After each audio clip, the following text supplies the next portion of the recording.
Liability यानी दायित्व क्या होता है?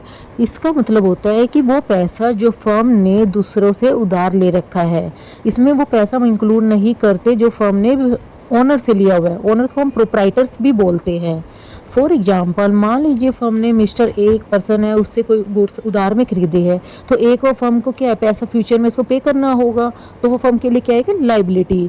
इसी तरह आपका बैंक में अकाउंट है, मान लीजिए आपका बैंक में करंट अकाउंट है, उसमें आपके 20,000 रुपीज़ है, लेकिन आपने किसी को चेक से पेमेंट करी है 30,000 की, तो 10,000 जो एक्स्ट्रा अमाउंट आपने पेमेंट करने की है उसको हम बोलते हैं बैंक ओवरड्राफ्ट। ये बैंक ओवरड्राफ्ट की फैसिलिटी बैंक अपने कुछ कस्टमर को देता है। इसे हम टू पार्ट्स में क्लासिफाइड कर सकते हैं, इंटरनल लाइबिलिटीज और एक्सटर्नल लाइबिलिटी। इंटरनल लाइबिलिटीज मतलब कि जो पैसा फर्म को अपने ओनर को देना है, such as capital.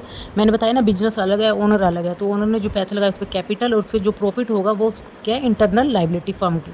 External liabilities मतलब जो पैसा फर्म को बाहर वालों को देना है, सच एज क्रेडिटर्स। क्रेडिटर्स का मतलब होता है लेनदार, बैंक ओवरड्राफ्ट, बैंक को जो पैसा देना है, बिल्स पेबल, आउटस्टैंडिंग एक्सपेंसेस, ये हम बाद में पढ़ेंगे डिटेल में।